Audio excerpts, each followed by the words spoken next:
سنت، اے سنی قوم، محمد کی بیوی کو جہنمی کہا جائے اور تو لمبی چادر تان کے سوتا رہے، یہ کلپ دکھا کے میں تمہیں جگا رہا ہوں کہ آج کفر اس حد تک پڑ چکا ہے، وہ نمازوں میں ابو بکر کو گالی دے رہے ہیں، عثمان کو گالی دے رہے ہیں، عمر کو گالی دے رہے ہیں، حفصہ کو گالی دے رہے ہیں۔ قیامت کے دن اگر ابو بکر نے پوچھ لیا، عمر نے پوچھ لیا، عثمان نے پوچھ لیا، امی عائشہ نے پوچھ لیا، امی حفصہ نے پوچھ لیا، ہمارے وارث ہونے کے دعوے دار تھے تم، ہم سے محبت کے دعوے دار تھے، تم کہا کرتے تھے صحابہ کے وارث دھرتی پہ اہل سنت ہے، اہل الحدیث ہے، جب لوگ نمازوں میں ہمیں گالیاں دے رہے تھے تم نے کیا کیا تھا؟ رافضیہ صحابہ کو گالی دینے کو اللہ کا قرب سمجھتی ہے۔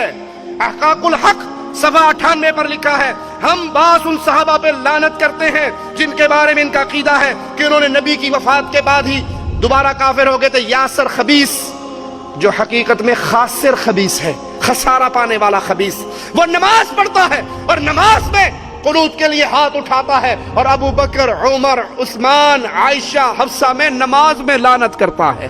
ولعن أعداءهم أجمعين وخص باللعن أبا بكر وعمر وعثمان وعائشة وحفصة وقتلة الحسين عليه السلام۔ انا للہ و انا الیہ راجعون۔ اس کلپ کو دکھانے کے دو مقصد ہیں۔ اے حق کی تلاش کرنے والے، اے حقیقت کو ڈھونڈنے والے، کبھی نماز کے اندر محمد کے سسروں کو گالی دی جائے؟ ابو بکر صدیق میرے نبی کے سسر نہیں ہے؟ فاروق اعظم میرے نبی کے سسر نہیں ہے؟ کیا سسر کا مقام باپ والا نہیں ہوتا؟ کیا عثمان میرے نبی صلی اللہ علیہ وسلم کے داماد نہیں ہے؟ کیا عائشہ اور حفصہ میرے نبی کی زوجہ نہیں ہے؟ نماز میں ان کو گالی، جن کی عزت، جن کی عصمت، جن کی پاکیزگی عرش والا اپنے عرش سے بیان کرتا تھا، ان کو گالی دیتے ہو، نبی کے ساتھیوں کو گالی دیتے ہو اور اس کو اللہ کی قربت کا ذریعہ سمجھتے ہو۔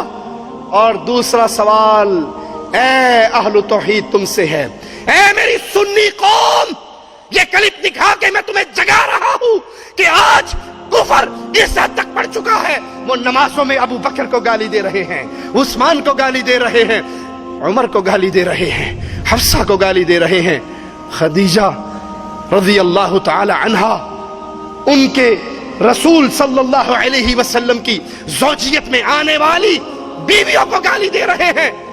آپ کا اور میرا کردار اس کفر کو روکنے کے لیے کیا ہے؟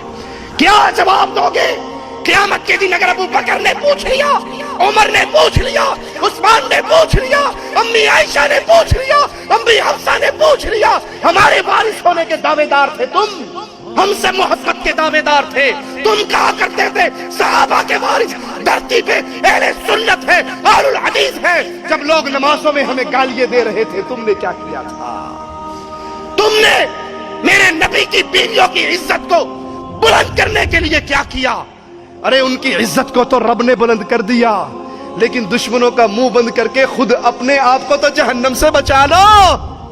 آج یہ کیفیت ہے، میرے نبی کے صحابہ پہ لعن طعن ہوتی ہے، یہی خاسر خبیث سیدہ عائشہ کی وفات پہ جشن مناتے ہوئے کیک کاٹتا ہے، اس کیک پہ لکھتا ہے عائشہ فی النار۔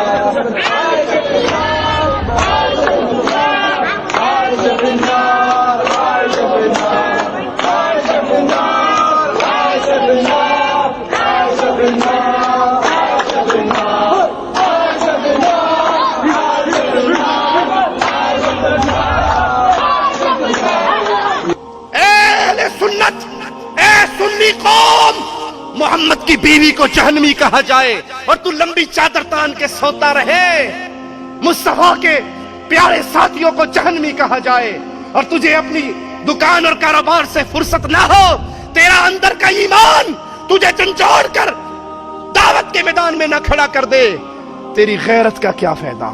تیرے ایمان کا کیا فائدہ، تیرے مال کا کیا فائدہ اگر یہ مال امی عائشہ کی عزت کے دفاع پہ خرچ نہ ہوا۔ مزید علماء اور مقررین کے بیانات سننے کے لیے ہمارے YouTube چینل کو سبسکرائب کیجیے۔ جزاک اللہ۔